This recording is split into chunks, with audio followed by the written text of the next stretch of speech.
Marco, deixa eu lhe fazer uma pergunta. A gente tem a notícia, né, ontem da suspensão do Twitter da Bia Kicis, de um outro desses bolsonaristas mais extremistas que fica aí propagando fake news, etc. Mas outro dia eu trouxe uma questão mais estrutural aqui, dizendo que me preocupa muito o que está acontecendo nesse campo da comunicação, de uma forma mal. O Twitter, né, adquirido lá pelo Elon Musk, a gente viu outro dia a CNN mandando embora mais de 100 pessoas porque está tendo prejuízos enormes. E se antes a gente via que as empresas que começaram a ter prejuízo, né, de televisão principalmente, elas pegaram e embarcaram essas igrejas neopentecostais e também aqueles negócios de venda de produtos e etc., e foram se vendendo, né, ou para esse fundamentalismo religioso, muitas vezes, ou para a questão 100% da propaganda. Hoje o negócio ficou exponencializado, né? Então o modelo ruiu, né? A conta não fecha mais, a Globo também mandando um monte de gente embora, terminando aqueles contratos que eram os contratos vitalícios, né? Não é vitalício porque acabou, então não é vitalício. Mas eram aqueles contratos que duravam para sempre da Globo, etc. E o que acontece? Quem é que vai segurar esse rojão? Normalmente segura esse rojão, né?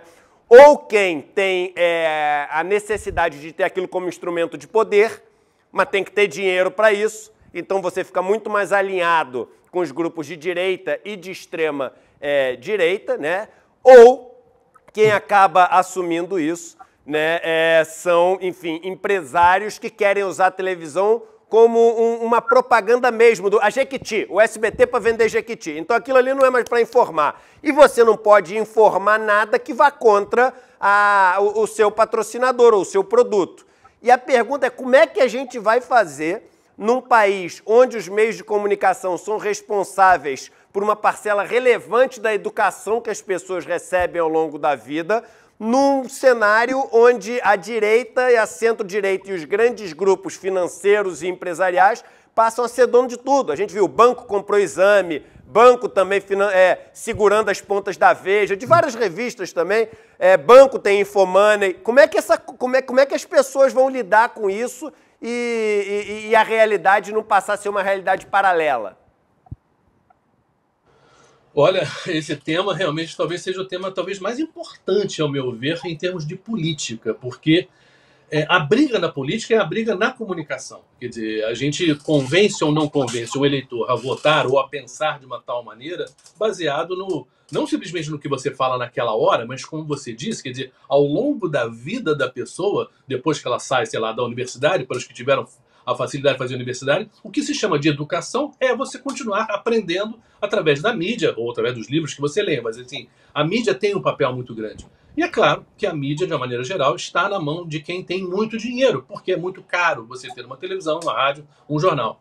Esse modelo está com dificuldade? Está com dificuldade em parte desde a internet, o programa de vocês, de certa maneira, é um concorrente, né? Já é exatamente uma tentativa de a gente fazer uma coisa mais democrática e diferente, e muita gente está gostando disso. E isso é muito importante. É claro que essa porta abriu também para gente maluca e gente que fica criando fake news, e eu vejo como algo muito difícil, assim, a gente tem que decidir de que maneira a gente pune isso, porque depender de uma ação do Twitter, da ação do Facebook, quer dizer, que Supremo Tribunal Federal é esse de gente que a gente não sabe como decide e quais os critérios, enfim. Eu acho muito complicado que essa punição esteja sendo feita com pouca transparência e por pessoas que não foram outorgadas pela sociedade esse poder. Mas na prática é isso. Você tem algum problema com o teu Instagram ali, com o Facebook, quem te pune, né, é o Facebook. E o YouTube é a mesma coisa. E é difícil você ter que ligar para lá para falar com alguém, mas eu acho muito complicado. Eu acho que a sociedade civil tem que fazer parte dessa decisão de como se afasta ou se suspende algum ataque a fake news, esse sistema de fake news. Olha, agora, eu acho assim que para o futuro, eu tenho dito que, até eu vi ali no grupo de transição que está estudando isso, está o Janones, né? E tem muita gente contra o Janones, acho que o Janones, de certa maneira, representou o Carluxo do lado do Lula. Eu discordo dessa posição, eu acho que, de fato, nas redes sociais a linguagem é um pouco diferente e o Janones, digamos assim, sabe utilizar essa linguagem. Agora, em termos práticos, né, para esses próximos 4 anos, ou o governo e a esquerda, de uma maneira geral, entende que a gente tem que construir um projeto de comunicação que seja, né, mais de esquerda, mais democrático, né, e que não fique baseado... Porque você pega as grandes televisões ali, não é simplesmente o que eles dizem, é o que eles omitem. Muitas vezes o que você vê no jornalismo é não tocar num assunto. A gente falou aqui a última vez que você teve os 51 imóveis, foi só uma das suas últimas participações aqui. Exatamente, perfeito. Exatamente, quer dizer, a Globo ter demorado tanto para entrar naquilo ali e entrar de uma maneira muito, muito discreta, eu diria, diante da enormidade daquilo ali. Então, a gente tem que criar, o governo deveria criar e subvencionar, quer dizer, é verdade que existe uma política de comunicação, o Bolsonaro usou, digamos assim, de você promover democracia na área de comunicação, né? E vamos aqui ajudar a botar anúncio também em meios de comunicação que são, digamos assim, diferentes dos tradicionais, porque os tradicionais vão estar na mão dessa direita, nessa direita que diz... O Lula entra, já fala, e os mercados não estão gostando, e o mercado não sei o quê. Peraí, você acabou de entrar e já tem esse viés, que é o viés deles. Quer dizer, ou se constrói um projeto de comunicação em que as redes sociais são muito importantes, e aí a gente tem que reaprender uma linguagem. E isso é muito problemático para os caciques da esquerda da comunicação. Porque esse pessoal que veio de jornal, de revista, de televisão, pessoal das antigas, de certa maneira, que vê com uns olhos assim, meio, essa coisa de TikTok é dancinha. Pô, TikTok já não é dancinha há muito tempo, entendeu? Tem dancinha, mas não é só isso. E o fato é que as pessoas TikTok. Então, se a gente não entrar nisso de uma maneira profissional, e, portanto, tem que ter dinheiro para ser uma coisa profissional, eu acho que a gente vai estar sempre convivendo com reclamando de como a mídia tradicional cobre o PT, cobre o Lula, cobre a esquerda, etc e tal, e a gente não tem poder nenhum em relação a isso. Tem que criar um novo projeto.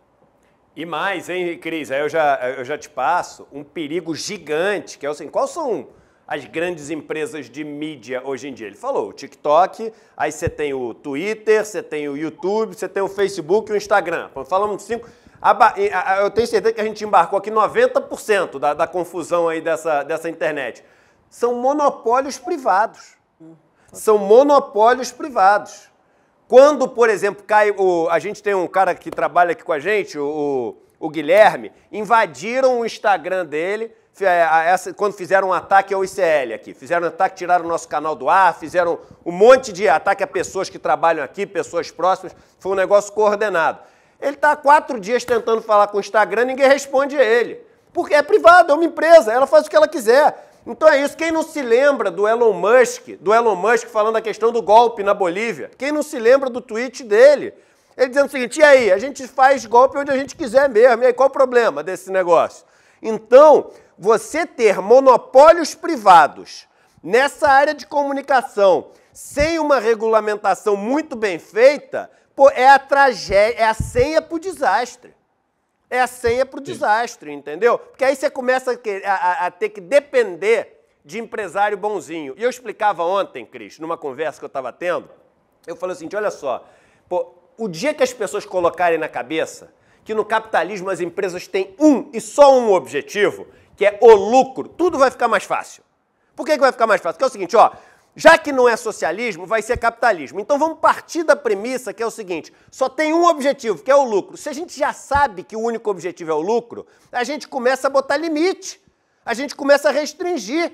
Porque se a gente começa a acreditar que o cara vai ser bonzinho, que ele vai ter uma intenção sustentável e etc., ferrou. Ferrou porque a gente não faz o que tem que ser feito. Tem que botar limite, tem que botar ali contenção. porque o objetivo é somente um, é lucro. Então, Cris, me preocupa muito a comunicação ficar na mão de monopólios privados sem ter uma legislação que coloque um monte de limite nesse negócio. É a senha para o desastre, Cris. Claro, a gente tem que entender que essas empresas são empresas de mídia, elas se tornaram empresas de mídia. Estou falando das Big Techs aqui, todas elas.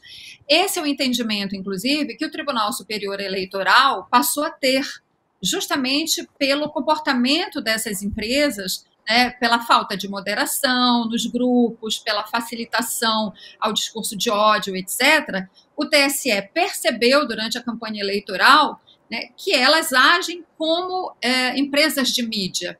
E com essa percepção, passou a atuar durante a campanha eleitoral. Agora, claro que não basta o entendimento do TSE. O TSE tem uma atuação restrita para período eleitoral.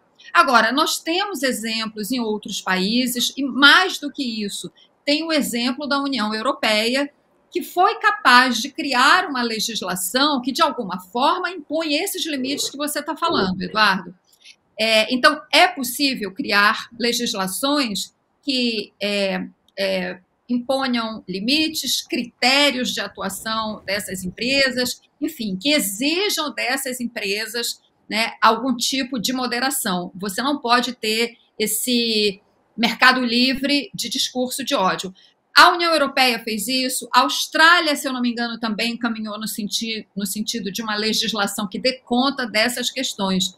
A mesma coisa nós vamos ter que fazer aqui no Brasil, e pelo que eu tenho acompanhado, há essa preocupação no grupo de transição do Lula na área de comunicação, de preparar, de criar as condições, de ter, inclusive, uma instância no governo, né, uma secretaria ou algo assim, que ficaria encarregada de propor uma legislação para que o Congresso aprove aqui no Brasil, para que se tenha, de fato, algum tipo de, eu não digo controle, essa palavra controle sempre soa mal, né? Sempre se pensa logo numa coisa, né, totalitária e tudo mais, mas sim, você tem que ter critérios muito claros de atuação dessas empresas e, claro, tem que haver limites, como tem para todo e qualquer setor da atividade econômica, né? Tem que acabar essa visão romântica de que são empresas em que a gente tem um território livre da comunicação, né? A internet, território livre. Não é assim, são empresas que visam lucro.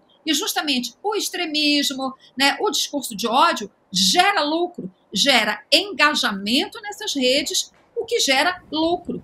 Isso é que não pode continuar. Então, mas me parece, claro, só para fechar, que o próximo governo tem esta preocupação e que encaminhará alguma proposta de legislação nesse sentido, né, para que, de fato, haja, como em qualquer atividade econômica, né, tem que haver alguma regulação. Claro, porque a gente opina sobre o mundo que a gente conhece. O mundo que a gente conhece, 90% dele, ele vem até nós através de histórias. Quem é que conta essas histórias? Por isso que as TVs é tudo concessão. É concessão porque tem ali um controle, entendeu? Um mínimo. As pessoas não gostam do controle, né? De usar controle. Então vamos falar o contrário, vamos pela negação do negócio. Tu quer que o negócio seja fora de controle? É isso. Então vamos deixar o seguinte, deixa rolar tudo fora de controle. Ah, não, aí é ruim. Então tá bom. Então vamos fazer o seguinte, não vamos deixar fora de controle. Assim fica melhor? O não do não fica melhor para você. Então a gente usa isso. Porque a gente começa a ter medo de usar uns termos, entendeu? Não vão dizer que eu sou comunista. Ah, vai virar Coreia do Norte. Ah, não sei o quê. Agora, se você diz que vai ficar tudo fora de controle, então é anarquia. Então tá bom. Então tamo junto. Eu só não quero que fique fora de controle. Pronto, que aí fica mais fácil, né, Marcos? A questão do controle, né, Edu? Controle de quem, né? Hoje o controle é totalmente na mão dessas grandes, das Big Techs. Eles decidem se vai censurar ou não vai, se vai tirar, se vai suspender. A questão, isso é que eu acho que está errado. Quer dizer, tem que ter um controle, sim, mas é um controle de todos, quer dizer, da sociedade que diz, olha, é isso que a gente vai ter, vai ser essas instâncias. Agora, voltando ao que você falou em relação à questão da grana, né, do dinheiro, que é para lucro mesmo, o negócio, né? Isso tem que ter uma punição financeira. Eu acho que enquanto não doer no bolso, não vai ter muito jeito não, entendeu? Porque eles sempre vão jogar com essa coisa da liberdade. E, obviamente, quem produz fake news, você fecha o site aqui e eles abrem um outro site ali. quem é o responsável e quanto vai custar para essa pessoa a produção do fake news. Quer dizer, essas multas, elas têm que realmente, um pouquinho ali, como quando de certa maneira, o PL estava criando um fake news, né, que o Alexandre de Moraes impôs ali 22 milhões, né, aí doeu. Aí a coisa foi complicada, porque, de fato, existiu um fake news, existiu a punição ao fake news. Agora, onde dói? E no bolso é que dói, que é o órgão, né, mais sensível para as empresas. É isso aí. Ô Cris, enquanto isso não acontece, enquanto não dói no bolso, como o professor Castro, que a gente recebeu aqui ontem no programa, disse, o Brasil segue sendo um laboratório de realidade paralela e isso é muito perigoso, né? E isso gera lucro para essas empresas, né? Daí o perigo disso. A realidade paralela, as fake news, o extremismo, o golpismo, tudo isso gera muito engajamento. Essas empresas vivem disso, né? Quanto mais engajamento, mais publicidade, né? Isso é uma máquina. E uma máquina,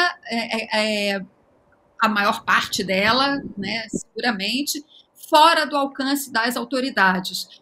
Inclusive, isso que a gente está falando, eu falei há pouco da legislação da União Europeia, que é super importante, porque é uma legislação supranacional, né? E essa é uma discussão, mas será que se a gente formular e aprovar, enfim, alguma legislação aqui no Brasil, isso resolve? Não resolve completamente, até porque a gente pode ter uma legislação aqui no Brasil para que essas empresas funcionem aqui no Brasil, e elas têm representações aqui no Brasil, algumas não, né? Algumas tentam ficar numa espécie de clandestinidade, como foi o caso do Telegram, durante a campanha eleitoral, né? Demorou para que se tivesse, para que o TSE, imagina, a autoridade eleitoral máxima de um país, durante uma campanha eleitoral super conturbada, não conseguia sequer localizar um representante do Telegram aqui no Brasil. Até que uma reportagem da Folha descobriu que o Telegram tinha um escritório de advocacia aqui no Brasil que a representava. Por meio desse escritório foi possível, então, né, criar essa interlocução entre o TSE e o Telegram durante a campanha. Mas, enfim, então elas operam aqui no Brasil, mas elas são empresas do exterior, né? Elas estão, a base delas, a sede delas, né? Enfim, e as operações são comandadas em outros países, né? Então, mesmo que você formule uma legislação e que ela seja muito boa, ela conseguirá impor alguns limites, mas sempre vai ser aquela coisa de enxugar gelo, né? Essas empresas crescem numa velocidade muito rápida, inclusive à medida em que a tecnologia vai se sofisticando cada vez mais, e esse é um processo infindável, né? A tecnologia sempre estará se atualizando, então as autoridades, as legislações também têm que tentar acompanhar com alguma velocidade essas transformações. Seja como for, esse é um problema que chegou para ficar, né? Que exige atenção máxima das democracias, porque a conclusão que nós já chegamos, e por meio de exemplos em várias partes do mundo, é que essas empresas prejudicam a democracia ao permitir esse território livre para o extremismo, fake news, etc.